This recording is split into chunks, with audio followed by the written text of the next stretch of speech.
Rapid test kit দিয়ে corona পরীক্ষার ফল ২০ মিনিটে, অনুমতি পেলেই আমদানি শুরু।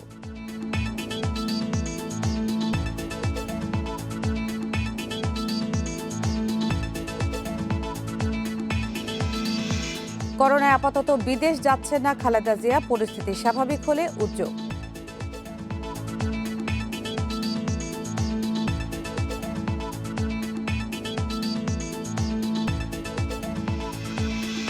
বান্দরবানের বাগমারায় পরিস্থিতি এখনো থমথমে, দোকানপাট বন্ধ, টহল জোরদার।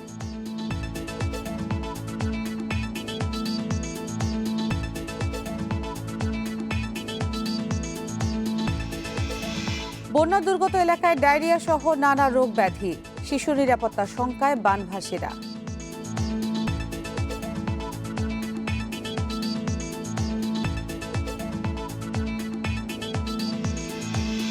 বিশ্বে একদিনে ২ লাখের বেশি করোনা শনাক্ত, মোট মৃতের সংখ্যা ৫,৪৫,০০০।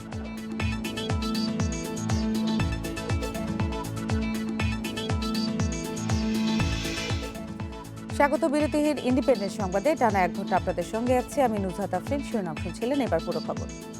মাত্র ২০ মিনিটেই মিলবে করোনা নমুনা পরীক্ষার ফল, খরচ ৩০০ টাকার মধ্যে উপজেলা পর্যায়ে পাওয়া যাবে এই সেবা। করোনার র্যাপিড টেস্ট কিট দিয়ে বাজারে আসছে শিগগিরই, স্বাস্থ্য মন্ত্রণালয়ের অনুমতি পেলেই আমদানি শুরু। করোনা পরীক্ষার দীর্ঘ লাইন, ঘন্টার পর ঘন্টা লাইনে দাঁড়িয়ে রোগীরা। এখন দেশে করোনা পরীক্ষার ল্যাব ৭৩টি, তাও যথেষ্ট নয়। দিনে ১৫ থেকে ১৮,০০০ পরীক্ষা হলেও সুযোগ পাচ্ছেন না অনেকেই। একটি আরটিপিসিআর মেশিনে ১ চক্র বা ৯৬টি নমুনা পরীক্ষা করতে সময় লাগে ৫ থেকে ৭ ঘন্টা। রিপোর্ট পেতে লাগে বেশ কয়েকদিন। র্যাপিড টেস্ট কিট চালু হলে কাটবে এই সংকট। আমরা পরামর্শ দিয়েছি যে বিভিন্ন কমিটির পক্ষ থেকে যাতে অ্যান্টিজেন বেসড যে টেস্টগুলো আছে সে টেস্টগুলো যাতে করা যায়, এবং ইতিমধ্যে আপনার ওষুধ প্রশাসনের মহাপরিচালক মহোদয় সেখানে যে কমিটি আছে তাদের মাধ্যমে একটি নীতিমালা তৈরি করেছেন। ভারত, যুক্তরাষ্ট্র, যুক্তরাজ্য ও ব্রাজিল সহ বিভিন্ন দেশে এরই মধ্যে শুরু হয়েছে র্যাপিড টেস্ট। আরটিপিসিআর এর জন্য দামি যন্ত্রপাতি ও ল্যাবের প্রয়োজন হলেও এক্ষেত্রে সেটা লাগে না। ব্যক্তির লালা একটি স্ট্রিপে নিলে মাত্র ২০ মিনিটে জানা যাবে ফল। সংক্রমণের মাত্রা এবং নমুনা পরীক্ষার যে ভলিউম যদি দেখি, সেই হিসেবে যদি আমরা বিবেচনা করি তাহলে আমাদের আসলে র্যাপিড টেস্টের দিকে যাওয়া খুব জরুরি। অ্যান্টিজেন টেস্টের মাধ্যমে সেটা যদি ভালো সেন্সিটিভিটি এবং স্পেসিফিসিটির হয়, অবশ্যই সেটা আমাদের জন্য খুব উপকারী এবং স্বল্প সময়ের মধ্যে স্বল্প খরচের মধ্যে আমরা অনেক বেশি নমুনা পরীক্ষা করতে পারব। স্বাস্থ্য অধিদপ্তর বলছে, মন্ত্রণালয়ের অনুমোদন পেলেই র্যাপিড টেস্ট কিটে করোনা পরীক্ষা শুরু হবে। আমরা মনে করি যে একটা পিসিআর টেস্ট করতে যে পরিমাণ খরচ, এটা দিয়ে আমরা অন্তত 5টা অ্যান্টিজেন টেস্ট, 5 জনের অ্যান্টিজেন টেস্ট করতে পারবো। সুতরাং বাংলাদেশের মতো দেশে এটা অবশ্যই বলবো যে এটা সাশ্রয়ী এবং এটা সবাই করতে পারবে। এখানে বায়োসেফটি, বায়োসিকিউরিটির ব্যাপার নেই। অ্যান্টিবডি টেস্টের নীতিমালা চূড়ান্ত। করোনা পরীক্ষার অ্যান্টিজেন কিটের নীতিমালা হবে এ সপ্তাহেই। ওষুধ প্রশাসন অধিদপ্তর জানালো, অ্যান্টিবডির কার্যকারিতা ৯০% আর অ্যান্টিজেনের ৮০ থেকে ৯০ এবং স্পেসিফিটি ১০০% এমন কিটই আমদানির অনুমতি দেওয়া হবে। কোয়ালিটি যে বিষয়টা, এটা একটা খুব গুরুত্বপূর্ণ।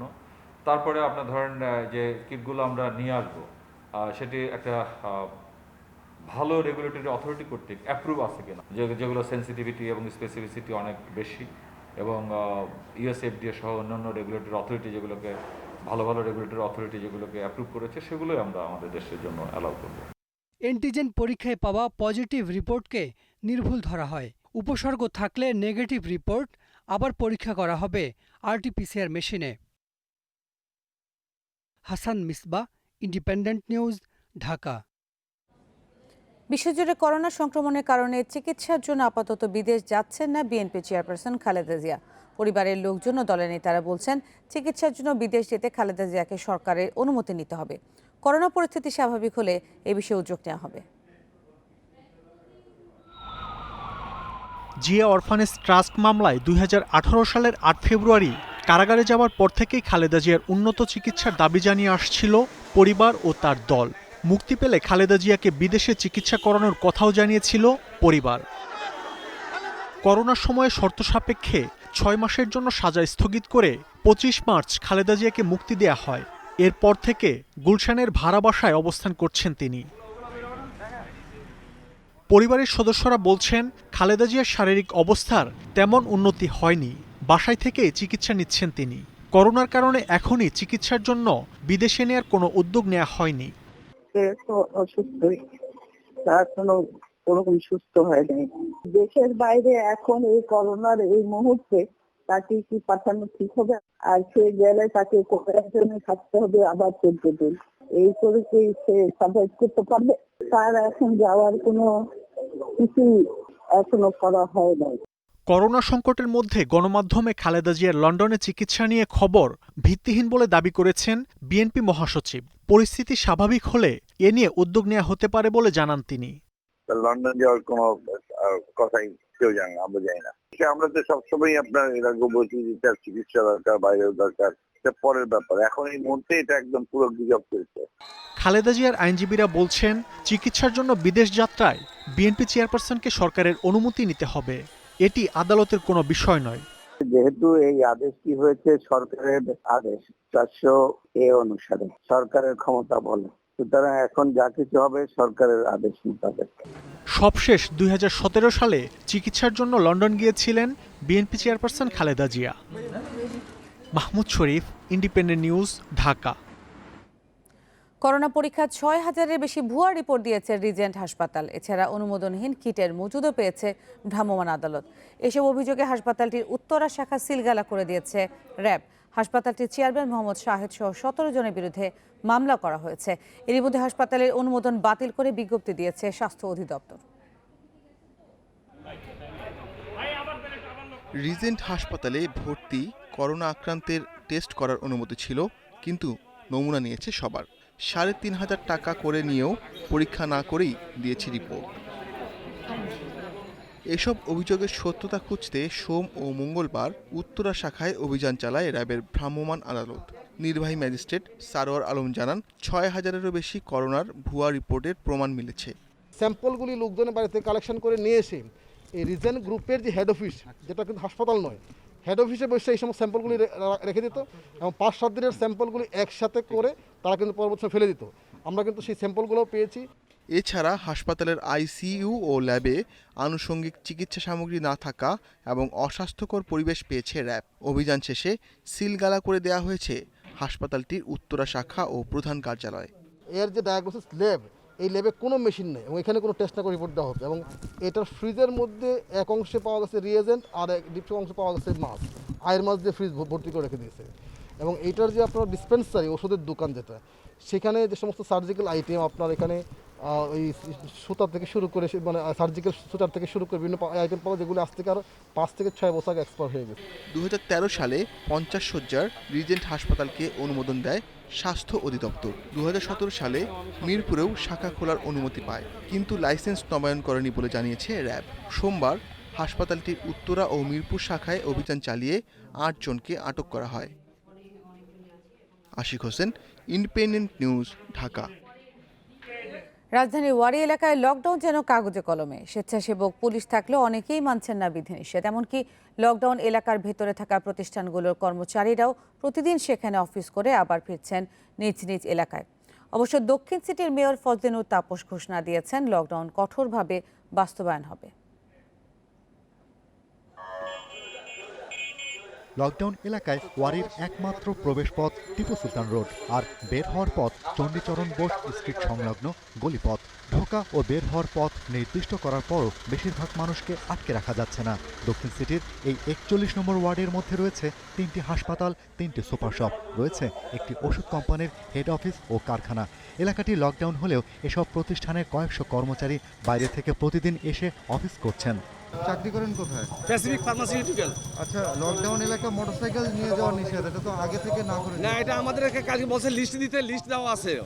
এখন ওই ফোন দিয়েছি, বলছে তো লিস্ট দেওয়া আছে। আমাদের লিস্ট চাইছে গাড়ি। আমি উত্তরার থেকে আসি। আমার বাবা হসপিটাল ভর্তি তো, আমি বাইরে বেরিয়েছিলাম হসপিটালে দেখতে, ওর সাথে বাজার করে নিয়ে আসি। লকডাউন এলাকায় মোটরসাইকেল, প্রাইভেট কার সহ ভারী যান চলাচল নিষিদ্ধ থাকলেও মানছেন না অনেকেই। আবার ছোটখাটো প্রয়োজনে বাসার বাইরে যাচ্ছেন কেউ কেউ। এই নিয়ে বাকবিতণ্ডাও চলছে স্বেচ্ছাসেবক ও আইন শৃঙ্খলা বাহিনীর সাথে। লকডাউন না দিয়াও সতর্ক করে দিলে আমার মনে হয় খারাপ হতো না। ব্যবসায়ীরা একটু সুযোগ দিত বাইরানোর জন্য, একটু ভালো হতো আর কি। এমনি লকডাউন ঠিক আছে। পর্যাপ্ত স্বেচ্ছাসেবক থাকলেও কড়াকড়ি নিয়ন্ত্রণ করা যাচ্ছে না। পুলিশ বলছেন এলাকাবাসী সহায়তা না পেলে কোনো উদ্যোগ সফল হবে না। তাদের কর্মীরা ঠিক আছে, মোটরসাইকেলে আসছে, এটা আমিও দেখেছি। কারণ এরা সকালে 9টার মধ্যে ঢুকে, আবার বের হইতে হইতে সন্ধ্যা হয়ে যায়। এই মোটরসাইকেলটা বাইরে কোথাও রাখাও রিস্ক হয়ে যায়। দুপুরে নগর ভবনের দক্ষিণ সিটি কর্পোরেশনের মেয়র জানান, মহামারী ঠেকাতে জোনভিত্তিক লকডাউনের কোনো বিকল্প নেই। তাই লকডাউন এলাকায় জনসাধারণের চলাফেরা নিষিদ্ধ করা হয়েছে। আপনারা সবাই আমাদেরকে সহযোগিতা করবেন, সহায়তা করবেন, আমরা যেন সুষ্ঠুভাবে এটা বাস্তবায়ন করতে পারি।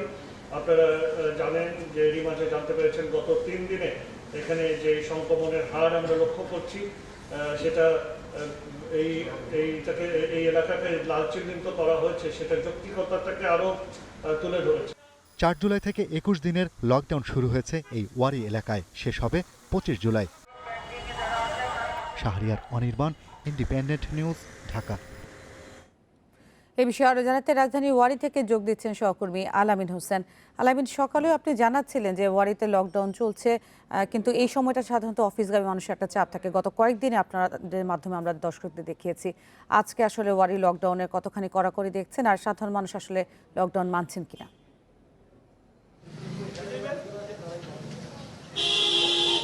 সাধারণ মানুষ বলতে আসলে এখানকার যারা স্থায়ী বাসিন্দা অর্থাৎ আবাসিকভাবে অবস্থান করছেন, তারা আসলে আমরা সকাল থেকে যেটা দেখেছি তাদের বের হওয়ার প্রবণতা খুবই কম। তবে পেশাজীবী যে সমস্ত মানুষ রয়েছেন, বিশেষ করে ইসলামপুর কিংবা আশেপাশে যারা আসলে চাকরি করেন বা ব্যবসা করেন, তাদের মধ্যে এক ধরনের উত্তেজনা দেখেছি। আমরা কিছুক্ষণ আগে এখানে অদ্ভুত একটি জিনিস লক্ষ্য করেছি। পুলিশ কর্মকর্তাদের পক্ষ থেকে আমাদেরকে যেমনটা বলা হয়েছে, এখানে একজন তিনি আসলে 3 দিন ধরে পুলিশের একজন ঊর্ধ্বতন কর্মকর্তার রেফারেন্স দিয়ে তিনি বের হয়েছেন এবং আজকেও যখন তিনি বের হতে যাবেন তিনি বলছেন তার ব্যাংকে গুরুত্বপূর্ণ কাজ রয়েছে। আমি জিজ্ঞেস করেছিলাম আপনি ব্যাংকে কাজ করেন কিনা, তিনি বলেছেন আসলে তিনি ব্যাংকে কাজে যাচ্ছেন। এবং পরবর্তীতে পুলিশের এখানে দায়িত্বরত যারা রয়েছেন তারা বলেছেন যে এই ভদ্রলোক 3 দিন ধরে পুলিশের একজন ঊর্ধ্বতন কর্মকর্তার রেফারেন্স দিয়ে বের হচ্ছে এবং প্রতিনিয়ত কেউ না কেউ তাদেরকে ফোন করে রেফারেন্স দিচ্ছে যে তাদেরকে বের হওয়ার জন্য।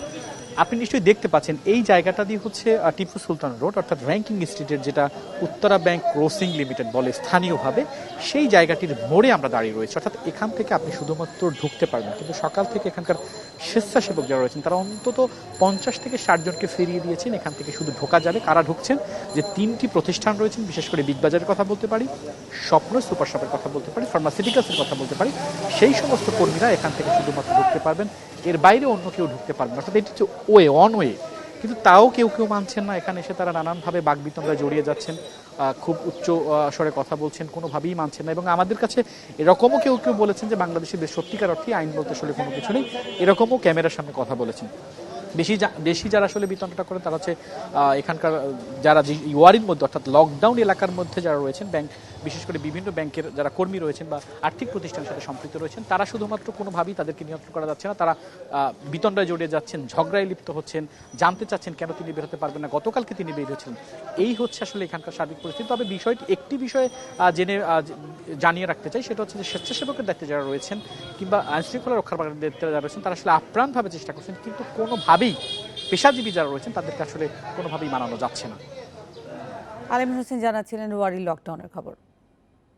করোনায় চলতি মাসের 7 দিনেই মারা গেছেন 3 শতাধিক। এর মধ্যে মঙ্গলবারই আরও 55 জনের মৃত্যুর খবর নিশ্চিত করে স্বাস্থ্য অধিদপ্তর। জানানো হয় আরও 3027 জনের করোনা শনাক্ত হয়েছে, আর এই সময়ে সুস্থ হয়েছেন 1953 জন। দেশে করোনা পরীক্ষাগার বাড়লেও কমেছে নমুনা পরীক্ষার সংখ্যা। এর আগে দিনে 18,000-এরও বেশি নমুনা পরীক্ষা হলেও মঙ্গলবার দুপুর পর্যন্ত গত 24 ঘন্টায় 74টি ল্যাবে নমুনা সংগ্রহ হয় 13,491 জনের। এর মধ্যে পরীক্ষা হয় 13,173 জনের। 24 ঘন্টায় কোভিড-19 রোগী শনাক্ত হয় 3,027 জন।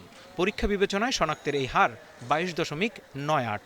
এ নিয়ে এখন পর্যন্ত মোট শনাক্ত 1,68,645 জন। এ পর্যন্ত নমুনা পরীক্ষা হয়েছে 8,73,480টি। গত 24 ঘন্টায় যা নমুনা পরীক্ষা হয়েছে তাতে শনাক্ত হয়েছে 3,027 জন। ব্রিফিংয়ে জানানো হয় আরও 55 জনের মৃত্যুর খবর। এর মধ্যে পুরুষ 49 জন ও নারী 6 জন। এই নিয়ে মোট মৃত্যু দাঁড়ালো 2151 জনে।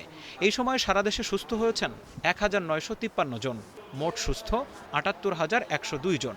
শতাংশের হারে যা 46.31। শনাক্ত বিবেচনায় মৃত্যুর হার 1.28%। যারা মৃত্যুবরণ করেছেন তাদের মধ্যে 46 জন পুরুষ, 9 জন নারী। ঢাকা বিভাগে 27 জন, চট্টগ্রাম বিভাগে 12 জন, রাজশাহী বিভাগে 2 জন, খুলনা 7 জন, বরিশাল 2 জন, সিলেট 2 জন, রংপুর 2 জন, ময়মনসিংহ 1 জন। ব্রিফিংয়ের শুরুতেই গর্ভবতী নারী ও শিশুদের টিকাদান কর্মসূচি অব্যাহত আছে জানিয়ে সবাইকে প্রয়োজনীয় টিকা নেয়ার অনুরোধ জানানো হয়। যথাযথ স্বাস্থ্যবিধি মেনে দেশব্যাপী সকল টিকাদান কেন্দ্রে টিকাদান কার্যক্রম চলমান রয়েছে। বাদ পড়া, ঝরে পড়া শিশুদের তালিকাভুক্ত করে টিকাদান নিশ্চিত করা হচ্ছে। এছাড়া বাদ পড়া, ঝরে পড়া 15 থেকে 49 বছর বয়সী নারীদেরকেও তালিকাভুক্ত করে তাদের টিডি টিকাদান নিশ্চিত করা হচ্ছে। এছাড়া করোনা চিকিৎসার জন্য এরই মধ্যে কুয়েত মৈত্রী, সোহরাওয়ার্দী সহ 3টি হাসপাতালে কেন্দ্রীয় অক্সিজেন প্লান্ট বসানো হয়েছে বলেও জানান অধ্যাপক নাসিমা সুলতানা। Zahidul Bashar, Independent news, Dhaka. এদিকে করোনা ভাইরাসে আক্রান্ত হয়ে মারা গেছেন ফেনীর civil surgeon doctor Sajjad Hossain. রাজধানীর আসগর আলী হাসপাতালের আইসিইউতে চিকিৎসাধীন অবস্থায় মঙ্গলবার তার মৃত্যু হয়। গত 12 জুন করোনা শনাক্ত হলে ফেনী সদর উপজেলার লেমুয়ায় নিজ বাড়িতে আইসোলেশনে ছিলেন তিনি। 14 জন শ্বাসকষ্ট হলে তাকে ফেনী জেনারেল হাসপাতালে হাই ফ্লো অক্সিজেন ইউনিটে ভর্তি করা হয়। অবস্থার পরিবর্তন না হওয়ায় সেখান থেকে 19 জুন আনা হয় আসগর আলী হাসপাতালে। করোনা সংক্রমণের শুরু থেকেই ফেনী জেলা করোনা প্রতিরোধ কমিটির সদস্য সচিব হিসেবে কাজ করছিলেন সাজ্জাদ হোসেন।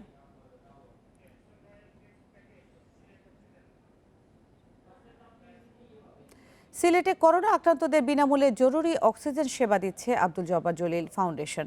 এই জন্য খোলা হয়েছে হটলাইন। হটলাইনে ফোন দিয়ে করোনা আক্রান্ত যে কোনো ব্যক্তি নিতে পারবেন এই সেবা। সিলেটে করোনা আক্রান্তের সংখ্যা প্রায় 3000। করোনা চিকিৎসার জন্য হাসপাতালগুলোতে শয্যা রয়েছে সর্বোচ্চ 200টি। এমন পরিস্থিতিতে বাসায় থেকেই চিকিৎসা নিতে হচ্ছে অধিকাংশ করোনা রোগীদের।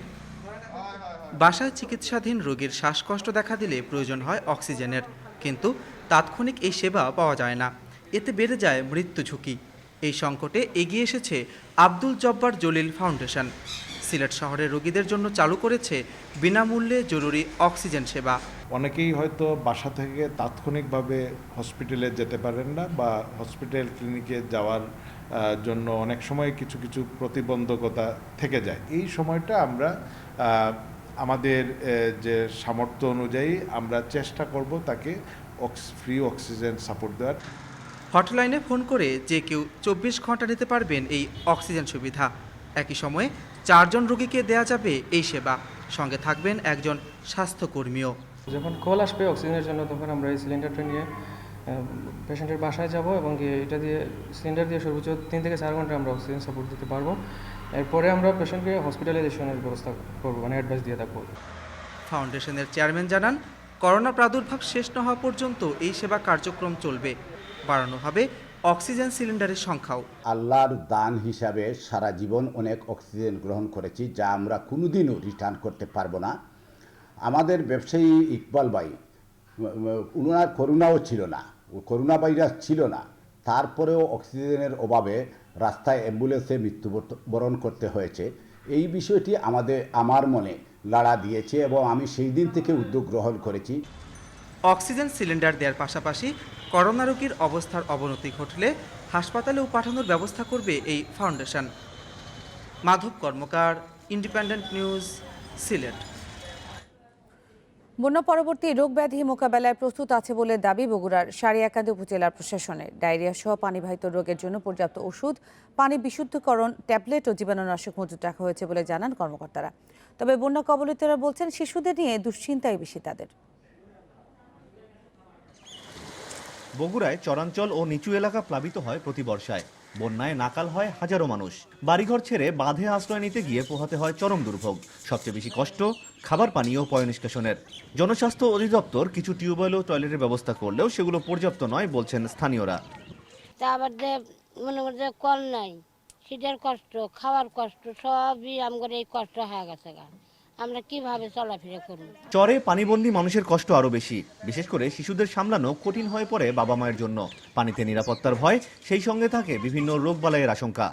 বাড়ির চতুর সাইডে পানি ভাই, বাচ্চা কাচ্চা নিয়ে খুব টেনশনে আছি। তবে বন্যার সময় বিশুদ্ধ পানি সরবরাহ ও বন্যা পরবর্তী রোগ ব্যাধি মোকাবেলায় সব প্রস্তুতি রয়েছে বলে দাবি প্রশাসনের। ডায়রিয়া সহ পানিবাহিত বিভিন্ন রোগ ও জীবাণুর সংক্রমণ থেকে রক্ষা করতে পর্যাপ্ত ওষুধ মজুদ আছে বলে দাবি স্বাস্থ্য কর্মকর্তার। পানিটা নেমে যাওয়ার পরে কিছু ডায়রিয়াল ডিজিজ এবং চর্মরোগ জাতীয় কিছু অসুখের প্রাদুর্ভাব দেখা দেয়। তো সেই ব্যাপারে আমাদের যথেষ্ট প্রস্তুতি আছে। আমরা মেডিকেল টিম প্রস্তুত আছে, ওষুধপত্রও পাঠিয়ে দিয়েছি। ইনশাল্লাহ চাহিদা সাপেক্ষে আরো ওষুধপত্র যখন যে টিমের কাছে দরকার হবে আমরা পাঠিয়ে দেব। বন্যার প্রথম ধাক্কায় বগুড়ায় পানিবন্দী প্রায় 60,000 মানুষ। দ্বিতীয় ধাক্কায় আরো বেশি মানুষের দুর্ভোগের আশঙ্কা রয়েছে। আমিরুল লতিফ, ইন্ডিপেন্ডেন্ট নিউজ, বগুড়া।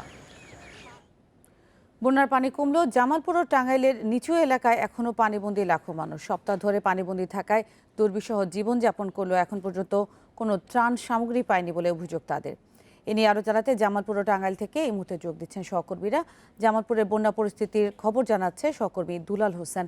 দুলাল, জামালপুরে আসলে ক্ষতিগ্রস্তদের কি অবস্থা, তাদের সহায়তায় প্রশাসনের কোনো উদ্যোগ দেখেছেন কিনা? জানেন, দীর্ঘ আজকে 15 দিন যাবৎ বন্যা শুরু হয়েছে। জামালপুর জেলার 7টি উপজেলার 47টি ইউনিয়ন এবং 5টি পৌরসভা বন্যা কবলিত হয়ে পড়ে। এর মধ্যে যমুনা এবং ব্রহ্মপুত্র পানি কমায় আপনার উঁচু এলাকা থেকে পানি নেমে গেছে। তবে জামালপুর ও 7টা উপজেলার ব্রহ্মপুত্র এবং যমুনার যেসব চরাঞ্চল ও নিম্নাঞ্চল রয়েছে, যেমন ইসলামপুর, দেওয়ানগঞ্জ, মাদারগঞ্জ ও শস্যবাড়ির বিস্তীর্ণ এলাকা এবং জামালপুর সদর উপজেলার কয়েকটি ইউনিয়ন বন্যার পানির নিচে এখনো তলিয়ে আছে। এসব বন্যার পানি থেকে আপনার যেমন নানান রোগবালাই ছড়াচ্ছে, তেমনি এসব এলাকার মানুষ কিন্তু এখনো বাড়িঘরে ফিরতে পারেনি। অনেকে এখনো বাঁধে আশ্রয় নিয়েছে। আপনি দেখতে পাচ্ছেন আমার চতুর্পাশে পানি রয়েছে। এখনো বাড়িঘরগুলোতে 1 ফুট থেকে 1.5 ফুট পানির নিচে রয়েছে। কোনো বাড়িতে পানি সরে গেলেও তারা কিন্তু যাতায়াত করতে পারছে না, কারণ চতুর্দিকে পানি রয়েছে। এইসব পানি বন্দী মানুষগুলো দীর্ঘ 15 দিন যাবৎ কষ্ট করলেও তাদের অভিযোগ যে অনেক পরিবার এখন পর্যন্ত ত্রাণ সহায়তা পায়নি। তবে জেলা প্রশাসক জানিয়েছেন যে ত্রাণ প্রশাসন এবং বন্যার্তদের সহযোগিতা করার জন্য সমস্ত ধরনের উদ্যোগ গ্রহণ করেছে তারা। ইতিমধ্যে তারা 434 মেট্রিক টন চাল এবং 11 লাখ টাকার নগদ ও 2000 প্যাকেট শুকনো খাবার বন্যার্তদের মাঝে বিতরণ করেছে। তবে পানি নেমে যাওয়ার সাথে সাথে কিন্তু নানা রোগ বালাইও দেখা দিতে পারে। এই জন্য জামালপুরের জেলার স্বাস্থ্য বিভাগ এর কয়েকটি টিম ইতিমধ্যে মাঠে কাজ শুরু করেছে। তারা বলেছে বন্যা পরবর্তী সময়ে তারা সব ধরনের উদ্যোগ নেবেন যাতে রোগ বালাই না ছড়িয়ে পড়ে। এর পাশাপাশি কিন্তু যমুনা ও ব্রহ্মপুত্রের ভাঙ্গন দেখা দিয়েছে। জামালপুর শেষ। দুলাল হোসেন জানাচ্ছিলেন জামালপুরের খবর। এই মুহূর্তে আমরা যাচ্ছি টাঙ্গাইলে, সেখান থেকে যুক্ত হচ্ছেন সহকর্মী মামুনুর রহমান। টাঙ্গাইলে আসলে বন্যা পরিস্থিতির কি অবস্থা, দুর্গতরা ত্রাণ পাচ্ছে কিনা, এই মুহূর্তে কি হচ্ছে সেখানে? টাঙ্গাইলে গত 8 দিন যাবত কিন্তু বন্যা হয়েছে। আপনি জানেন যে জেলার 12টি উপজেলার মাঝে কিন্তু 6টি উপজেলার 27টি ইউনিয়ন 137টি গ্রাম কিন্তু এবার বন্যার পানিতে নিচু এলাকা প্লাবিত হয়েছে। এক্ষেত্রে লোক সংখ্যার কথা যদি বলি, সেক্ষেত্রে বলা হয়েছিল প্রায় 1.5 লাখ মানুষ কিন্তু পানিবন্দী হয়েছিল। কিন্তু বিগত 4 দিন যাবৎ বন্যার পানি কিন্তু নেমে যাচ্ছে, কারণ যমুনা নদীর পানি, জেলার প্রধান যে নদী যমুনা ধলেশ্বরী নদীর পানি কিন্তু কমতে শুরু করেছে, যে কারণে বন্যার পরিস্থিতির বেশ কিছু উন্নতি হয়েছে। কিন্তু মানুষ কিন্তু অনেক দুর্ভোগে ছিল। আর ত্রাণের যে বিষয়টি, জেলা প্রশাসনের পক্ষ থেকে যে তথ্যটি আমাদেরকে দেওয়া হয়েছে, সেখানে বলা হয়েছে যে প্রথমে আমরা বলেছিলাম যে 163 মেট্রিক টন জিআর চাল বরাদ্দ আছে, আর সেটা এখন বেড়ে প্রায় 400 মেট্রিক টনে উন্নীত হয়েছে। যে আর কিন্তু এখন 4 লাখ টাকাও রয়েছে। এর বাইরেও কিন্তু 2000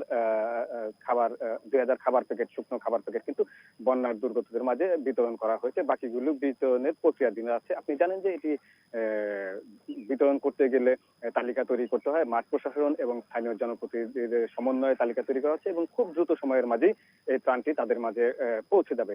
এর বাইরে যদি আমি বলি যে পানি কমার সাথে সাথে কিন্তু আবারও ভাঙন শুরু হয়েছে। আপনি জানেন যে বিগত সময়গুলোতে টাঙ্গাইল সদর, কালীহাতি, ভুয়াপুর এবং নাগরপুর উপজেলার বেশ কিছু অঞ্চল কিন্তু নদীতে ভেঙে গিয়েছিল।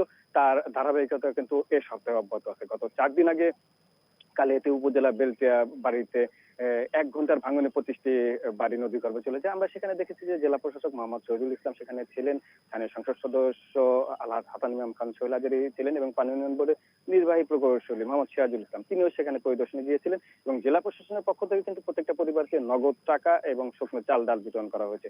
সেই সাথে যাদের বাড়িঘর সম্পূর্ণ নদীগর্ভে চলে গেছে তাদের পুনর্বাসনের সকল প্রস্তুতি জেলা প্রশাসন গ্রহণ করেছে এবং তাদেরকে সর্বাত্মকভাবে সহযোগিতা করা হবে।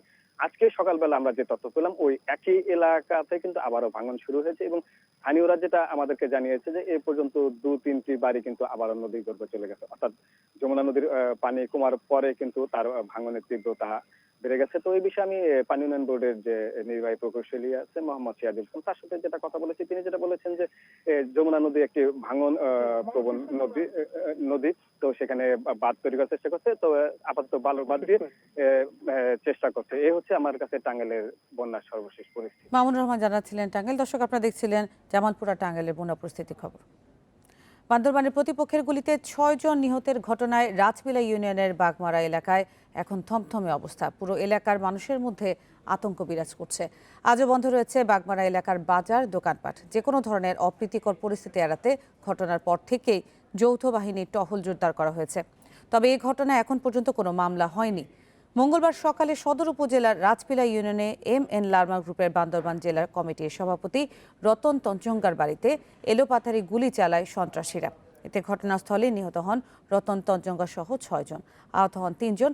আহত 2 জনের অবস্থা আশঙ্কাজনক। নিহতরা সবাই এম.এন. লার্মা গ্রুপের সদস্য। এ বিষয়ে আরো জানাতে বান্দরবান থেকে যোগ দিচ্ছেন সহকর্মী মংখিং লার্মা। মংখিং, এলাকার অবস্থা এখন থমথমে যেমনটি আমরা বলছিলাম, এই মুহূর্তে আসলে কি চলছে আর মামলা হয়েছে কিনা সেই তথ্যটি আমাদেরকে জানাবেন। আর এই ঘটনায় কেউ আটক হয়েছে কিনা, পুলিশ কি বলছে? আপনার মধ্যে জানিয়ে রাখতে চাই, গতকালকের ঘটনার পর থেকে আসলে কিন্তু এলাকায় থমথমে অবস্থা বিরাজ করছে। সেখানে বেশিরভাগ দোকানপাটগুলো বন্ধ আছে। তো এলাকার মানুষের সাথে আমরা সেখানে মূলত বর্তমানে যৌথ বাহিনীর যে টহল সেটি জোরদার করা হয়েছে এবং গতকাল থেকে কিন্তু এখনো পর্যন্ত সেখানে যৌথ বাহিনীর টহল রয়েছে এবং পুলিশের সাথে কথা বলেছি এবং সেখানে বান্দরবান পুলিশ সুপার জানিয়েছেন যে সেখানে একটি যৌথ বাহিনীতে অভিযানও চলছে। আমরা আপনার মাধ্যমে জানিয়ে রাখতে চাই সেটা যে গতকালকে এই ঘটনায় কিন্তু যারা নিহত হয়েছেন এম.এন. লার্মা গ্রুপের সদস্য তাদের সকলের লাশ কিন্তু মর্গে আনা হয়েছে, কিন্তু সেটি এখনো পর্যন্ত আমরা জানতে পেরেছি যে ময়নাতদন্ত সম্পন্ন হয়নি এবং মামলা কিন্তু প্রতিদিন বলছে এখনো পর্যন্ত মামলা বা কাউকে আটক করা যায়নি। এই হচ্ছে সর্বশেষ পরিস্থিতি বান্দরবানে। মংখিং মার্মা জানাচ্ছিলেন বান্দরবান থেকে। বিপাকে পড়েছেন 60,000-এর বেশি শিক্ষানবিশ আইনজীবী। প্রায় 3 বছর ধরে বার কাউন্সিলের আইনজীবী তালিকাভুক্তির পরীক্ষা অনিয়মিত হয়ে পড়ায় অপেক্ষা দীর্ঘ হচ্ছে তাদের। এবছর ফেব্রুয়ারিতে একাংশের প্রিলিমিনারি পরীক্ষা হলেও করোনার কারণে আটকে গেছে লিখিত ও মৌখিক পরীক্ষা। ফলে অনিশ্চয়তার দিন কাটছে এসব শিক্ষানবিশ আইনজীবীদের। বিশেষায়িত অন্যান্য পেশার মতো আইন পড়া শেষ হলেই আইনজীবী হওয়া যায় না। এরপর বার কাউন্সিলে দিতে হয় আইনজীবী অন্তর্ভুক্তির পরীক্ষা, যা গত 3 বছর ধরে হয়ে পড়েছে অনিয়মিত। 2017 সালে পরীক্ষার পর এবছরের ফেব্রুয়ারিতে হয়েছে কেবল এমসিকিউতে প্রিলিমিনারি পরীক্ষা, কিন্তু করোনার কারণে আটকে গেছে লিখিত ও মৌখিক পরীক্ষা। এতে অনিশ্চয়তায় ভুগছেন শিক্ষানবিশ আইনজীবীরা। এই সংকট মুহূর্তে পরীক্ষা গ্রহণে কোনোভাবেই সম্ভব হবে না। একটা আনসার্টেন অবস্থার মধ্যে আমরা পড়ে গেছি, কারণ আমরা অনেক সময় পিছনে হারিয়ে ফেলেছি আমাদের জীবন থেকে। কাজে আমরা আর সময় দিয়ে স্যারদেরকে সহযোগিতা করতে পারছি না, যার ফলে আমরা দাবি করছি যে এই সংকট মুহূর্তে মানবিক দৃষ্টিকোণ থেকে স্যাররা মিলিত হয়ে একটা রেজুলেশন করে আমাদের যেন এই অবশিষ্ট পরীক্ষা থেকে অব্যাহতি দিয়ে আমাদেরকে অ্যাডভোকেট হিসাবে তালিকাভুক্ত করে। এনরোলমেন্ট প্রসেসটি যেন 2020 সালে যে পরীক্ষা শুরু হয়েছে এই ভাইবা এবং রিটেন যেটা এখন নেওয়া সম্ভব হচ্ছে না, সেহেতু গেজেট প্রদান করে গেজেটের মাধ্যমে আমাদের আইনজীবী হিসেবে তালিকাভুক্ত করা হোক। 2017 সালে এক রায়ে প্রতি বছরই বার কাউন্সিলের পরীক্ষা নেওয়ার আদেশ দেয় আপিল বিভাগ। তাই শুধু এমসিকিউ পরীক্ষার ভিত্তিতেই সনদ দেওয়ার দাবি শিক্ষানবিশ আইনজীবীদের। এনরোলমেন্ট দেয়া থেকে শুরু করে ভাইবার পর সনদ পর্যন্ত আমরা 2020 সালের মধ্যে 2017 এবং 2020 সালের এমসিকিউ উত্তীর্ণ শিক্ষানবিশের সনদ চাই। এদিকে বার কাউন্সিলের ভাইস চেয়ারম্যান ইউসুফ হোসেন হুমায়ুন বলছেন, শুধু এমসিকিউ পরীক্ষার ভিত্তিতে সনদ দেওয়ার দাবি মানতে হলে আইন পরিবর্তন করতে হবে। দুইটি জিনিস তার আগে করতে হবে। একটা হচ্ছে কাউন্সিল মিটিং, আমাদের বার কাউন্সিল 14 জন মেম্বার, 14 জন, তাদের একটা কাউন্সিল মিটিং করতে হবে এই এজেন্ডা দিয়ে। সেটা যদি সেখানে গৃহীত হয় তাহলে পরে এটা মিনিস্ট্রিতে পাঠাতে হবে। সেখানে যদি তারা এগ্রি করে, then they will formulate the amendment to the law and rules. রুলসের পরীক্ষার কথা আছে, যেটা না নিয়ে তো আইন পরিবর্তন ছাড়া তো হবে না। ফেব্রুয়ারির পরীক্ষায় উত্তীর্ণ হয়েছেন 8,000 পরীক্ষার্থী, আর আগের বছরের লিখিত পরীক্ষায় অনুত্তীর্ণরা সহ লিখিত পরীক্ষার জন্য অপেক্ষায় মোট 12,848 জন। এছাড়া তালিকাভুক্তি পরীক্ষার জন্য অপেক্ষায় রয়েছেন আরও প্রায় 50,000 শিক্ষানবিশ আইনজীবী। জান্নাতুল ফেরদাউস তানভি, ইন্ডিপেন্ডেন্ট নিউজ, ঢাকা। বেশ কয়েকটি পাবলিক বিশ্ববিদ্যালয় অনলাইনে শিক্ষা কার্যক্রম শুরু করেছে, তবে ইন্টারনেট সংক্রান্ত জটিলতার কারণে বেশিরভাগ শিক্ষার্থী ক্লাসে অংশ নিতে পারছে না। বিশ্ববিদ্যালয় কর্তৃপক্ষ বলছে, এই জটিলতা কাটাতে মোবাইল কোম্পানিগুলোকে এগিয়ে আসতে হবে। 1 জুলাই থেকে ঢাকা বিশ্ববিদ্যালয়ের বেশ কয়েকটি বিভাগ অনলাইনে শুরু করেছে শিক্ষা কার্যক্রম। আন্তর্জাতিক সম্পর্ক বিভাগের 3য় বর্ষের ছাত্র ইতমাম ইসলাম মুঠোফোনের মাধ্যমে অনলাইনে ক্লাস করছেন। তিনি জানান, এই কার্যক্রমের সবচেয়ে বড় সমস্যা হচ্ছে ইন্টারনেটের সমস্যার কারণে ক্লাস লেকচার ঠিকভাবে বুঝতে না পারা। ইন্টারনেট কানেকশনে যদি কথা না শোনা যায়, সেক্ষেত্রে অনেক সময় বোঝাও যায় না। বিশ্ববিদ্যালয়ের শিক্ষার্থীরা বলছেন, অনেক এলাকায় ইন্টারনেট ঠিকভাবে পাওয়াও যাচ্ছে না। 60 ভাগের বেশি শিক্ষার্থী ক্লাস করতে পারছে না। অধিকাংশ শিক্ষার্থীরা ডাটা কেনার পরেও নেটওয়ার্কিংয়ের কারণে ভালো নেটওয়ার্ক ব্যবস্থা নাই, যার কারণে তারা যে যুক্ত হতে পারছে না। ঢাকায়ও যারা আছি আমরা, তারাও কিন্তু ওয়াইফাই সার্ভিসটা তো ভালো দিচ্ছে না। তো সেই জায়গা থেকে পুরোটা মিলে আমার মনে হয় যে এটা খুব বেশি কার্যকর না। ঢাকা বিশ্ববিদ্যালয়ের শিক্ষকরা বলছেন, এই সমস্যা কাটানোর জন্য মোবাইল কোম্পানিগুলোকে উদ্যোগী হতে হবে। মোবাইল ডাটার খরচ কমানোর আহ্বানও জানাচ্ছেন তারা। আমরা আশা করব যে টেলিফোন কোম্পানিগুলো যেন ইন্টারনেট ফ্যাসিলিটিসগুলো আমাদের ছাত্রদেরকে ন্যূনতম মূল্যে যাতে তারা সরবরাহ করে। আমরা বিনামূল্যে চাচ্ছি না, যেখানে 200 টাকা হবে সেখানে 50 টাকা নিক, তাহলে ছাত্ররা তাদের পড়াশোনার স্বার্থে তারা সে কাজটি করবে। একই অবস্থা অন্য পাবলিক বিশ্ববিদ্যালয়গুলোরও। অনলাইন ক্লাস শুরু করার পূর্বে আমরা চাই যেন আমাদের শিক্ষার্থীদের যেই অসুবিধাগুলো রয়েছে সেই অসুবিধাগুলো দূর করে, একই সাথে আমাদের শিক্ষকদেরও কিছু অসুবিধা রয়েছে সেগুলো দূর করেই আমরা ক্লাস শুরু করতে চাই। প্রযুক্তির সীমাবদ্ধতা, নেটওয়ার্কের সীমাবদ্ধতা, আর্থিক সীমাবদ্ধতা, এই সীমাবদ্ধতাগুলো সরকার চেষ্টা করবে এগুলো কমিয়ে দেওয়ার জন্য, যাতে ছাত্রদের মধ্যে যে বৈষম্য তৈরি হওয়ার একটা সম্ভাবনা আছে সেটা যেন না হয়। এরই মধ্যে বেশ কয়েকটি পাবলিক বিশ্ববিদ্যালয় অনলাইনে শিক্ষা কার্যক্রম শুরু করেছে, বাকিরাও শুরুর পরিকল্পনা করছে। তবে ইন্টারনেট সংক্রান্ত জটিলতা দূর করতে না পারলে এই কার্যক্রম কতটা ফলপ্রসূ হবে সেটি নিয়ে প্রশ্ন তুলেছেন সংশ্লিষ্টরা। নূরে আলম, ইন্ডিপেন্ডেন্ট নিউজ, ঢাকা। নিম্নমানের পেট্রোল আর বাজারজাত করবে না বাংলাদেশ পেট্রোলিয়াম কর্পোরেশন বিপিসি। তাগাদা সত্ত্বেও মান নিশ্চিত না করায় 12টি বেসরকারি জ্বালানি তেল পরিশোধনাগারে কনডেন্সেট বরাদ্দ বাতিল করেছে পেট্রোবাংলা। তাদের বদলে বরাদ্দ পেয়েছে অকটেন উৎপাদনকারী 2টি বেসরকারি কোম্পানি। বিশ্লেষকরা বলছেন, মানসম্মত পেট্রোল সরবরাহ নিশ্চিত করা গেলে কমবে মোটরযানের জ্বালানি খরচ এবং পরিবেশ দূষণ। ছোট আকারের বেসরকারি জ্বালানি তেল পরিশোধনাগারের বিরুদ্ধে নিম্নমানের পেট্রোল উৎপাদনের অভিযোগ বেশ পুরনো। নির্ধারিত মান অনুযায়ী পেট্রোলের রিসার্চ অকটেন নম্বর 87 হওয়ার কথা থাকলেও এসব প্রতিষ্ঠানের পণ্যে তা 80-ও কম। সরকার স্বীকৃত সিস্টেম লসের দ্বিগুণ হিসাব দেখানোর অভিযোগও আছে তাদের বিরুদ্ধে। গত বছরের অক্টোবরে এ বিষয়ে প্রতিবেদন প্রচার হয় ইন্ডিপেন্ডেন্ট টেলিভিশনে। এর সূত্র ধরে বিষয়টি গড়ায় উচ্চ আদালতেও। দীর্ঘদিন নীরব থাকলেও আদালতের চাপে মান নিশ্চিতে তৎপর হয় বিএসটিআই। মান সনদ নিয়ে পেট্রোল সহ অন্যান্য পণ্য বাজারজাতের আদেশ দিয়ে বিপিসিকে চিঠি দেয় সংস্থাটি। এ অবস্থায় গত ফেব্রুয়ারিতে মান উন্নয়নে 3 মাসের সময় বেঁধে দেয় জ্বালানি মন্ত্রণালয়। এ সময়ে মান উন্নয়ন না হওয়ায় 1 জুলাই থেকে কনডেনসেট পাচ্ছে না 12টি বেসরকারি পরিশোধনাগার। যেহেতু কনডেনসেট আমাদের বিভিন্ন গ্যাস ফিল্ডে অতিরিক্ত উৎপাদিত হয়, সেগুলোর প্রপার ইউটিলাইজেশনের স্বার্থে কিন্তু আমরা এই ফ্রাস্ট্রেশন প্লান্ট থেকে আমরা পেট্রোলগুলো ক্রয় করছি। এগুলো মানের বিষয়ে আমরা আর কোনো করবো না, সার দেবো না।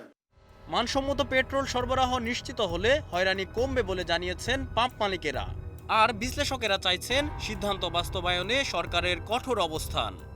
সরকার তার এই সিদ্ধান্তে সুস্থির থাকবে, এটার বাস্তবায়ন পুরোপুরিভাবে হবে এবং এটা বাস্তবায়িত হলে ইঞ্জিনের লাইফ টাইম বাড়বে এবং ফুয়েল ইকোনমি বাড়বে এবং তৃতীয় যে সুবিধা হচ্ছে সিকিউর ড্রাইভিং। যদি ওদেরটাই খারাপ হয় তাহলে আমরা ভালো দেবো কোথা থেকে? এখন তারা সিদ্ধান্ত নিয়েছে সঠিক মানের তেল দেওয়ার, এখন দেখা যাক, আমরা দেখি ওনারা ভালো তেল দিলে বিএসটি এর সাথে যে আমাদের সম্পর্কের অবনতি বা কেস কাছারি এগুলো বন্ধ হবে। তবে কনডেনসেট বরাদ্দ বাতিলের পর বেসরকারি পরিশোধনাগার মালিকদের সংগঠন প্রাবের নেতাদের দাবি মানসম্মত জ্বালানি উৎপাদনে সক্ষম তারা। ওদের দরকার অকটেন 95 রন আর পেট্রোল 87 রন, ওইটা আমরা দিব হবে যে আর অন্য কোম্পানিগুলো যেভাবে দিচ্ছে সিআরইওয়ালারা ওইটা সেম ভাবে দিচ্ছে। এদিকে পেট্রোলের পাশাপাশি বিএসটিআই নির্ধারিত মানের ডিজেল সরবরাহেরও উদ্যোগ নিয়েছে বিপিসি। চলতি মাস থেকে আমদানি করছে 50 ppm সালফারযুক্ত diesel. Shariful Islam, independent news, Dhaka. এক মাস আগে কুয়েতে আটক হয়েছেন এমপি শহীদ ইসলাম পাপুল, কিন্তু এখনো এই বিষয়ে আনুষ্ঠানিক তথ্য পায়নি বাংলাদেশ সরকার। এমনকি ঢাকায় কুয়েত দূতাবাসে পাঠানো চিঠির উত্তরও মেলেনি। পররাষ্ট্রমন্ত্রী এ কে আব্দুল মোমেন জানান, এই অবস্থায় পাপুলের বিরুদ্ধে কোনো আইনি পদক্ষেপ নেওয়া যাচ্ছে না, তবে মানব ও অর্থ পাচারের অভিযোগ প্রমাণ হলে ছাড় পাবেন না। অর্থ ও মানব পাচারের অভিযোগে কুয়েত কারাগারে আছেন লক্ষ্মীপুর 2 আসনের সংসদ সদস্য শহীদ ইসলাম পাপুল। গত 6 জুন কুয়েতের মুশরিফ এলাকার বাসা থেকে আটক হন পাপুল। এর মধ্যে কয়েক দফা জিজ্ঞাসাবাদ। 25 জুন জামিনের আবেদন নাকচের পর থেকেই কারাগারে। বাংলাদেশের একজন আইন প্রণেতা হওয়া সত্ত্বেও সরকার এখনো অন্ধকারে। কুয়েতে পররাষ্ট্র মন্ত্রণালয়ের পর ঢাকায় দেশটি দূতাবাসে চিঠি চালাচালি করেও উত্তর পাওয়া যায়নি। একে কূটনৈতিক শিষ্টাচার লঙ্ঘন বলতে নারাজ পররাষ্ট্রমন্ত্রী এ কে আব্দুল মোমেন। না জানানোর ফলে আমরা ঢাকায় কুয়েতি অ্যাম্বাসেডরকে অ্যাপ্রোচ করলাম যে আপনি তথ্যগুলো দেন। আজকে সপ্তাহখানেক হয়ে গেল, উনিও কোনো তথ্য নিয়ে আসেন নাই। না, তারা হয়তো এটা কনফার্ম না হওয়া পর্যন্ত এবং তারা হয়তো এটা সম্পর্কে কোনো অপিনিয়ন দিতে চাচ্ছে না। তিনি আরও জানান, পাপুলের বিরুদ্ধে আনা অভিযোগ প্রমাণ হলে শুধু সে দেশেই নয়, বাংলাদেশেও তাকে বিচারের মুখোমুখি হতে হবে। মানি লন্ডারিং, ট্রাফিকিং একেবারে জিরো টলারেন্স। সে যে দলের হোক, নিজের দলের হলেও শাস্তি পেত, তাকে বিধি অনুযায়ী যে ধরনের শাস্তি দেওয়ার সেটাই করা হবে। কুয়েতে বাংলাদেশের রাষ্ট্রদূত এস.এম. আব্দুল কালামের মেয়াদ শেষ হয়ে যাওয়ায় তাকে ঢাকায় ফেরত আনা হচ্ছে বলেও জানান মন্ত্রী। বলেন, পাপুলের ঘটনায় রাষ্ট্রদূতের সংশ্লিষ্টতার অভিযোগও খতিয়ে দেখা হবে। এদিকে 9 জুলাই জামিনের শুনানির জন্য সংসদ সদস্য শহীদুল ইসলাম পাপুলকে কুয়েতের আদালতে তোলার কথা রয়েছে। Nafiza Daula, independent news, Dhaka. সিরাজগঞ্জে জেলা ছাত্রলীগের 2 গ্রুপের সংঘর্ষে অর্ধশতাধিক নেতাকর্মী আহত হয়েছেন। জেলা আওয়ামী লীগের কার্যালয়ের সামনে মঙ্গলবার বিকেলে এই সংঘর্ষ হয়। পুলিশ জানায়, অভ্যন্তরীণ কোন্দলের জেরে রোববার জেলা ছাত্রলীগের সহ সম্পাদক এনামুল হক বিজয় নিহত হন। তার স্মরণে আওয়ামী লীগ কার্যালয়ে দোয়া মাহফিলের আয়োজন করে জেলা ছাত্রলীগ। এ সময় ছাত্রলীগের সাধারণ সম্পাদক আব্দুল্লাহ বিন আহমেদ ও সভাপতি আহসান হাবিব খোকার সমর্থকরা সংঘর্ষে জড়ায়। প্রায় 1 ঘণ্টা ব্যাপী চলে ধাওয়া পাল্টা ধাওয়া, ইট পাটকেল নিক্ষেপ। পরে পুলিশ গিয়ে পরিস্থিতি নিয়ন্ত্রণে আনে।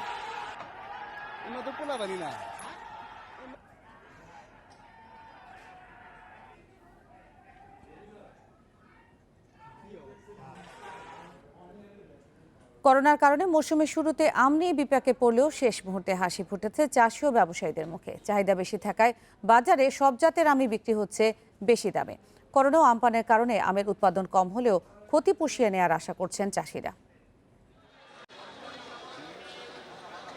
রাজশাহীর বাজার সরগরম রাসায়নিক মুক্ত ল্যাংড়া ও আম্রপালিতে।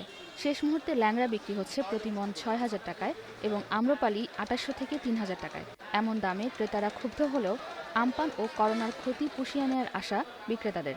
গতবার ছিল আপনার ৫৫, ৬০, ৬৫, এবার ৭০, ৮০, ৯০ দাম একটু বেশি আর কি হয় চড়া। বিভিন্ন ঘূর্ণিঝড়ের কারণে ভালো জাতের আমগুলো এবং যেসব সুস্বাদু আম এবং বড় সাইজ আমগুলো পড়ে যাওয়ার কারণে আমাদের এবার আমের দাম অতিরিক্ত বেশি। ল্যাংড়া জাতের আম শেষ হওয়ায় চাঁপাইনবাবগঞ্জের বাজারে উঠেছে ফজলি আম, যা প্রতিমন বিক্রি হচ্ছে ১৬০০ থেকে ১৮০০ টাকায় এবং আম্রপালি ২৬০০ থেকে ২৮০০ টাকায়। প্রাকৃতিক দুর্যোগে আমের উৎপাদন কম হলেও ভালো দাম পাওয়ায় খুশি চাষি ও ব্যবসায়ীরা। গত বছর গোপালভোগ আমরা বিক্রি করেছি প্রথমত ৪০ থেকে ৫০ টাকা কেজি। এই বছর ওঠা মাত্রই ৬০ টাকা কেজি শুরু করেছি, ৬০, ৬৫, ৭০-এ শেষ হয়েছে। চাহিদা বেশি থাকায় আগেই গাছ থেকে আম নামাচ্ছেন চাষিরা। এতে দ্রুত আমের মৌসুম শেষ হয়ে যাচ্ছে বলছেন কৃষি কর্মকর্তারা।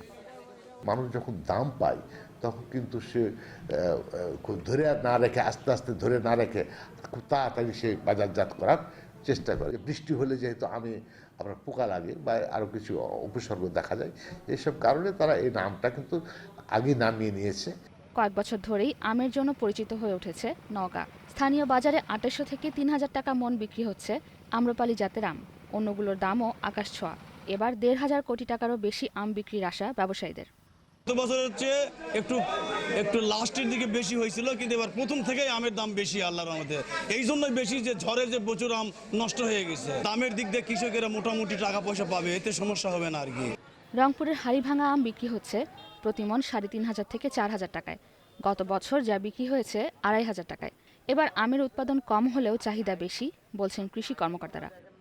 আমের দাম প্রথম থেকে এবার ভালো পেয়েছে। আমরা বিগত অনেক বছরে যদি চিন্তা করি তাহলে বলবো যে এবার যে আশঙ্কাটি ছিল করোনা ভাইরাস নিয়ে, সে আশঙ্কার বাইরে এসে কিন্তু আমের দামটি পাচ্ছে ব্যবসায়ীরা। এবার ৫০০০ হেক্টর জমিতে হাড়িভাঙা আমের উৎপাদন লক্ষ্য ৬০ থেকে ৭০,০০০ মেট্রিক টন বলছে কৃষি বিভাগ।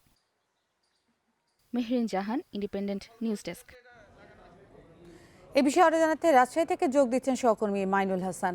মাইনুল, রাজশাহীতে এবছর আমের উৎপাদন কেমন হয়েছে আর বাজার দর নিয়ে ক্রেতা বিক্রেতারা প্রতিক্রিয়া কি জানাচ্ছেন? রাজশাহী জেলায় এবার কিন্তু ১৭,৬৮৬ হেক্টর জমিতে আমের আবাদ হয়েছে এবং লক্ষ্যমাত্রা ধরা হয়েছিল ২,১০,০০০। সেক্ষেত্রে বলা যায় যে ঘূর্ণিঝড় আমপানের ক্ষেত্রে ২০% আম ঝরে পড়লেও আমের যে মার্কেটের যে চাহিদা বা আম উঠার বিষয়টি সেইটি কিন্তু কমেনি এবং এই আমপানের প্রভাবে যে ক্ষতিটা হয়েছিল, যেহেতু এই মৌসুমে ব্যবসায়ীরা শুরু থেকেই আমের চড়া দাম পাচ্ছে। গোপালভোগ আম যেটি মৌসুমের সবচেয়ে শুরুতেই আমটি উঠে, যে আমটি গত বছর ১৫০০ থেকে ১৬০০ টাকা মন বিক্রি হলো, এবার কিন্তু শুরুতেই ২৪০০ টাকা মনে বাজারে উঠেছে।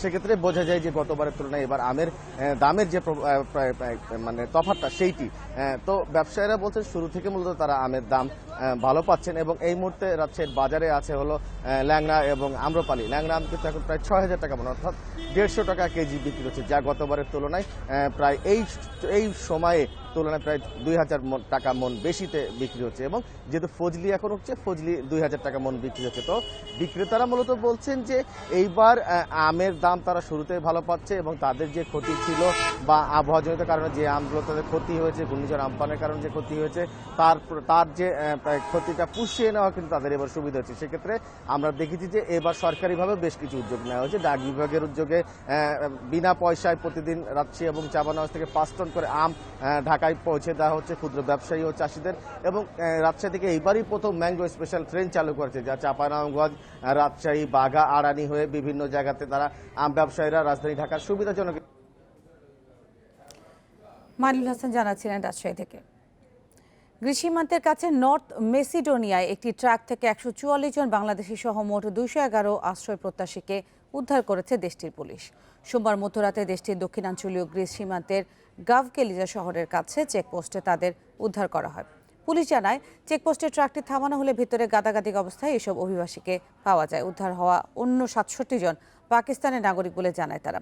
তাদের মধ্যে এই ঘটনায় মেসিডোনিয়ার নাগরিক ২৭ বছর বয়সী ট্রাক চালককে গ্রেফতার করা হয়েছে। এছাড়া উদ্ধার করা অভিবাসীদের গাভকেলিচা শহরের একটি আশ্রয় কেন্দ্রে রাখা হয়েছে। পুলিশ জানায় তাদের গ্রিসে ফেরত পাঠানো হবে। এর আগে ২২ জুন নর্থ মেসিডোনিয়ায় একটি ট্রাক থেকে ৬৪ জন বাংলাদেশি অভিবাসীকে উদ্ধার করা হয়।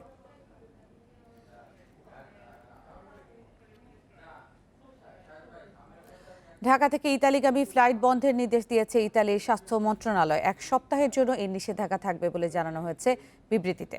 এর আগে ১৫ জুলাই পর্যন্ত স্থগিত করা হয়েছে টার্কিশ এয়ারলাইন্সের ঢাকা ইস্তাম্বুল ফ্লাইট। এদিকে সোমবার বিশেষ ফ্লাইটে বাংলাদেশ থেকে ইতালিতে যাওয়া ২৭৪ প্রবাসীর মধ্যে ৩৬ জনের করোনা শনাক্ত হয়। তাদের ১ মাসের কোয়ারেন্টিনে পাঠানো হয়েছে, বাকিদের পাঠানো হয়েছে ১৪ দিনের কোয়ারেন্টিনে। এ নিয়ে বাংলাদেশ থেকে যাওয়া অর্ধশতাধিক প্রবাসীর দেহে ভাইরাসের উপস্থিতি পাওয়া গেছে। ইতালিতে ফেরা প্রবাসী বাংলাদেশিদের করোনা শনাক্তের পর অভিযোগ ওঠে অনেকেই হোম কোয়ারেন্টাইন মানছেন না। সেজন্য এরই মধ্যে দুজনকে কারাদণ্ড জরিমানা করা হয়েছে। এর আগে বাংলাদেশ থেকে ফ্লাইট বন্ধের সিদ্ধান্ত জানায় দক্ষিণ কোরিয়া এবং জাপান।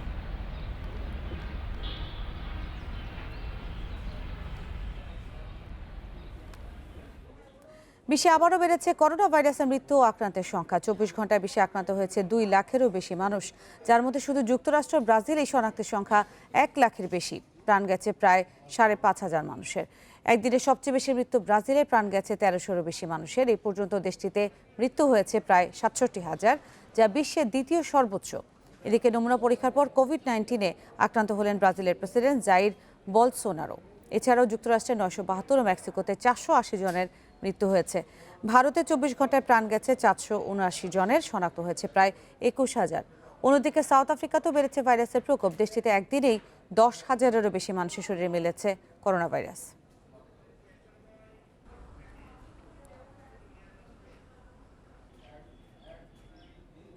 শেষ হচ্ছে ক্রিকেটের অপ্রত্যাশিত নির্বাসন। 117 দিন পর ইংল্যান্ড উইন্ডিজে টেস্ট দিয়ে মাঠে ফিরছে আন্তর্জাতিক ক্রিকেট।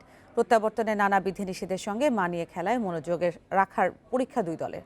সাউদাম্পটনের রোচ বলে 3 ম্যাচ সিরিজের প্রথম টেস্ট আজ বিকেল 4টায়। করোনা পরবর্তী আন্তর্জাতিক ক্রিকেটের প্রত্যাবর্তন। সাউদাম্পটনের রোজ বোল ইতিহাসের সাক্ষী হতে চলেছে। এই গ্রীষ্মে এখানে কোনো ম্যাচ হয়নি। প্রথম পরীক্ষায় তরতাজা 1 উইকেটই পাচ্ছে ইংল্যান্ড ওয়েস্ট ইন্ডিজ। পূর্বাভাস বলছে 10 থেকে 20 ডিগ্রির মধ্যেই থাকবে সাউদাম্পটনের তাপমাত্রা। লঙ্গার ভার্সন ক্রিকেটের জন্য একেবারে উপযোগী। সবশেষ উইন্ডিজের মাটিতে 2-1 ব্যবধানে সিরিজ হারে জ্বালা মেটাতে মুখিয়ে ইংল্যান্ড। নিজেদের ডেরায় কাজটা তুলনামূলক সহজ। রুটে শূন্যতায় নেতৃত্ব স্টোকসের কাঁধে। শক্ত গাইডলাইনে খেলার পরিবেশ এবারে একেবারে ভিন্ন। অ্যান্ডারসন, ব্রড আর আর্চার এই পেস ট্রায়ের উপর নির্ভর করবে 3 লায়ন্স। লোন স্পিনার হিসেবে ডমবেসে আস্থা রাখতে চায় স্বাগতিকেরা। ক্যারিবীয় পেস মোকাবেলায় বাড়তি চাপ থাকবে টপ অর্ডারের উপরে। এই সপ্তাহে আমি দলের কাছে একটা জিনিসই আশা করছি, সেটা হচ্ছে ম্যাচের 5 দিন শতভাগ নিবেদিত থাকা। কারণ উইন্ডিজের বিপক্ষে জিততে হলে দলের প্রত্যেকের সর্বোচ্চ প্রচেষ্টার দরকার। ইংলিশ কন্ডিশনের জন্য জুৎসই পেস আক্রমণ উইন্ডিজের। অভিজ্ঞ রোচ গ্যাব্রিয়েলের সঙ্গে জোসেফের মতো পরীক্ষিত সৈনিক বোলিং নিয়ে নির্ভর রাখতে পারে। কিন্তু ব্রাভো হেটমায়ারের অনুপস্থিতিতে সফরকারীদের চিন্তা ব্যাটিং দুর্বলতা নিয়ে। ব্যাটিংয়ের দুর্বলতা নিয়ে কথা হচ্ছে। বোলিংয়ে যে শক্তি আমাদের সেটাও উঠে এসেছে, কিন্তু ফিল্ডিং ও ক্যাচিংয়ে ভুলের সুযোগ নেই। আমাদের 3 ডিপার্টমেন্টেই ভালো করতে হবে। ব্যাটিং নিয়ে উদ্বেগের কারণ দেখছি না। সবাই কঠোর পরিশ্রম করছে। টেস্ট ম্যাচের জন্য যেভাবে প্রস্তুতি দরকার সেটাও নিয়ে রেখেছে। দিনের আলোয় সাধারণত ব্যাটিং ফ্রেন্ডলি ট্র্যাকে দেখা মেলে রোজ বলে, কিন্তু এবারের পরিস্থিতি ভিন্ন। দীর্ঘ বিরতি থেকে ফিরে উইকেট মূল্যায়নের চেষ্টা করবে 2 দল। টস জিতে ফিল্ডিং নেই হবে যৌক্তিক সিদ্ধান্ত। Saiful Majumder, Independent News. Serie A AC মিলানের কাছে 4-2 গোলে হেরেছে ইউভেন্টাস। 2 গোলে পিছিয়ে থেকেও দারুণভাবে ঘুরে দাঁড়ায় মিলান। ম্যাচের প্রথমার্ধ কাটে গোলশূন্য, তবে দ্বিতীয়ার্ধে সান সিরো হয়েছে গোলবন্যা। বিরতি থেকে ফিরে 10 মিনিটের মধ্যেই আদ্রিয়ান রাবিও ও ক্রিস্টিয়ানো রোনালদোর গোলে লিড নেয় ইউভেন্টাস। 62 মিনিটে ইব্রাহিমোভিচের গোলে খেলার রূপ পাল্টাতে শুরু করে। 66 মিনিটে ফ্রাঙ্কেসির গোলে ম্যাচে সমতা আসে। পরের মিনিটে তৃতীয় গোলটি করেন বদলি নামা রাফায়েল লিয়াও। শেষ সময় পর্যন্ত রোনালদো আর ইব্রাহিমোভিচের লড়াই চলে। আন্তে র্যাবিচের গোলে জয় আসে মিলানের খাতায়। 2016 সালের পর ইতালির শীর্ষ লিগে ইউভেন্টাসের বিপক্ষে জিতল মিলান। আর এবারের আসরের 7 ম্যাচ পর হারল মাউরিসিওর সারির দল।